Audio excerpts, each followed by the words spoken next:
Am I the asshole for not letting my coworker stay at my place even though I have the space? I'm a 23 years old female, live alone in a small 2-bedroom house. One room is mine. The other one is basically my everything room.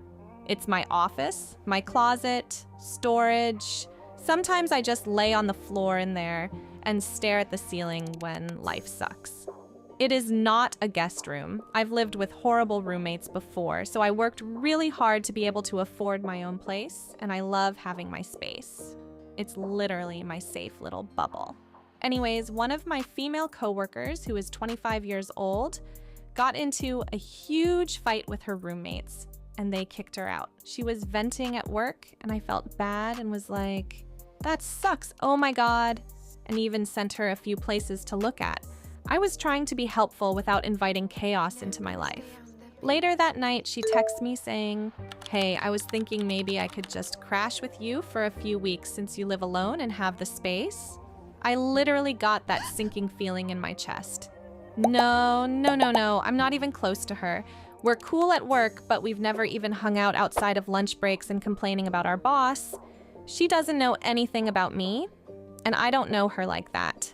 Why would she live in my house? So I replied super politely like, I totally get that you're going through it, but I really value my space, and I'm just not in a place where I can have someone stay with me. I was nice, didn't ghost her, didn't ignore her, just said no. Next day, she's acting really weird.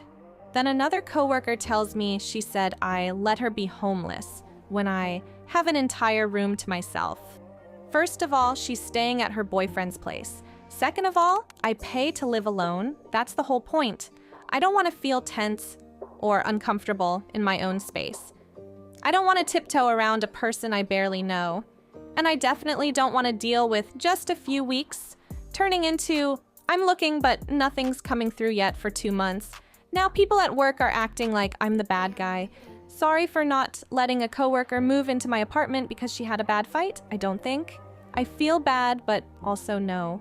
Am I the asshole? Comments. Not the asshole. I don't understand why a coworker would feel entitled to your home. That's truly bizarre. Her life is not your responsibility. I mean, I could maybe get it if you were super close and good, long-term friends with a deep connection. But a casual coworker? Another comment says, not the asshole. For the coworkers saying, you're letting the girl be homeless, etc., do you see them offering a place for her to crash? Exactly. And another comment says, I think letting someone live with you for a few weeks after they were kicked out someplace else is just opening yourself to even more issues at work. Even with that, you are not obligated to open your home to anyone outside of very specific circumstances, especially for not for free. Not the asshole.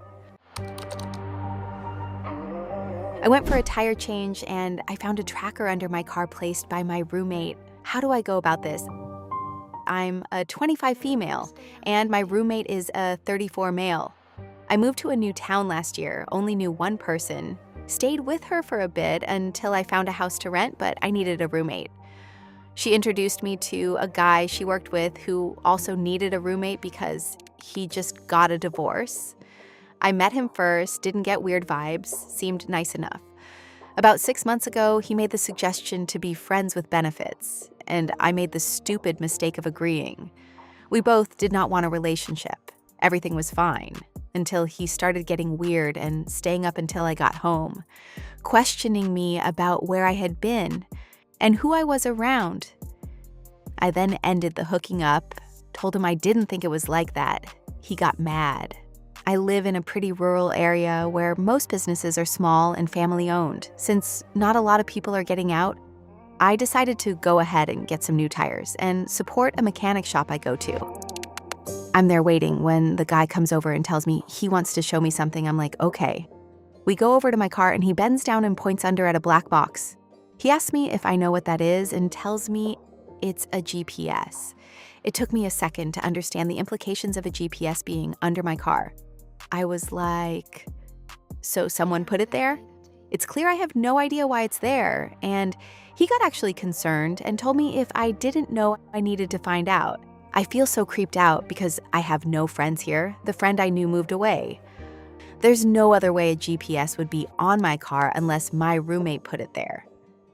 I left the GPS there because I don't want him to know I know at the moment. So last night I decided to subtly pack my things and plan on making the drive at some point today back to my hometown. Comments. That is really creepy. Start planning your exit, document everything.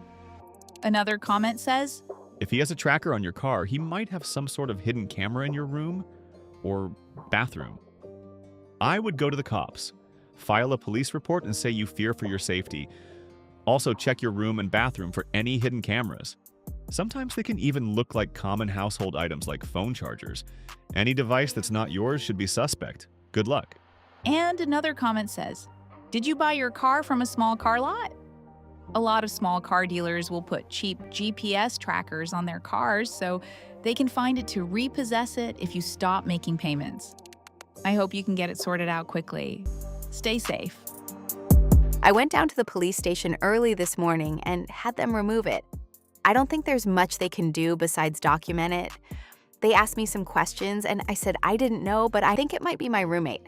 They said it looked like a cheap one from Amazon or eBay and they'll check it out. I ended up asking him about it via phone. He admitted to it, got freaked out when I said I gave it to the police, said he was concerned for my safety when I would go places by myself after work. We got into a scuffle about it. He finally snapped and said that he knew I was seeing someone when I was hooking up with him. I wasn't, so yeah, my first experience with crazy and hopefully my last. I've returned from a month-long trip and my roommate has moved all her things into my room and has been living there with no intention of switching back. So I moved into this flat about 8 months ago. I met Lana online on a roommate website and we clicked well.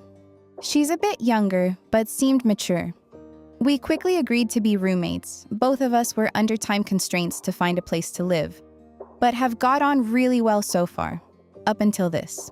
Our flat is a 2-bedroom, and to be frank, my room is clearly the better one. It's bigger and has built-in wardrobes. When looking for the flat, I found the place first on my own and put down a deposit to take it off the market while I found another roommate. The flat was perfect, cheap rent, and my aunt manages the property, so I was keen to snap it up before anyone else did. The area it's in is popular, so I wasn't really worried about not finding someone to room with. Because of the above and that I was there first, I took the bigger room naturally. When showing potential roommates, including Lana, I was sure to show the smaller room and say, "This would be your room." We moved in 8 months ago, and it's been happy families. Never heard Lana complain about her room. Because I have about 6 times the wardrobe space that she does, I told her she's welcome to store her off-season clothes in there, or whatever she wants to store, as long as she's not popping in every morning to get dressed. She was happy with this. Just over a month ago, I went traveling. Now, I'm not the biggest fan of having people in my room, but I told Lana if she had someone stay, they could sleep in my bed. She said thanks, and as she's been such a great roommate and rarely has guests except her boyfriend, I didn't worry at all. I came back yesterday. I was exhausted from the flight and traveling and just wanted to shower and sleep. As I walked in, Lana was in the living room with her boyfriend. We said hello and hugged, had a very quick catch-up, blah blah. Then I dragged my suitcase to my room, opened the door, and found it full of stuff that was not mine. I kind of yelled, "What the f***?" and briefly thought I was so jet-lagged I was confused, but opened the door to Lana's room and saw all my stuff. I walked into the living room and asked Lana what was going on, and she said, "Oh, sorry, I forgot to mention, we put my stuff in your room just because it's bigger and you weren't here and you said I could use it." I was honestly so tired I could have passed out then, so I probably wasn't in the best state, and told her to move it all back immediately. She said they were in the middle of making dinner, and I looked tired so I should have a sleep. Her boyfriend then said, And anyway, you pay the same rent, so isn't it fair that you both get the big room at some point? I was getting really frustrated and could feel tears welling up, hysterical from lack of sleep. So I just said, we'll deal with this tomorrow, and it's getting moved back. And then I went to sleep in not my room. I've woken up now, and I'm so pissed off. Lana's at work, so I can't talk to her. But what should I do when she's home? I feel like this is going to turn into an argument. I don't think it'll be as simple as, okay, let's swap now you're home. Comments. Move your stuff back? This isn't even a discussion. You found the place. You made it clear the smaller was her room. Put a lock on the door and say this isn't a discussion. It sucks she screwed herself over, but that's her problem, not yours. Another comment says, she moved your things out when you weren't there. You're off work now. Just swap things back straight away. Start with stripping the beds and changing the linen over. I wouldn't leave it till tomorrow. It normalizes the situation. If she comes home whilst you're in the middle of it, just keep going or ask her to help you. Her boyfriend should keep out of it. I assume he's lived there full time over the last month and he's seeing it as their flat now.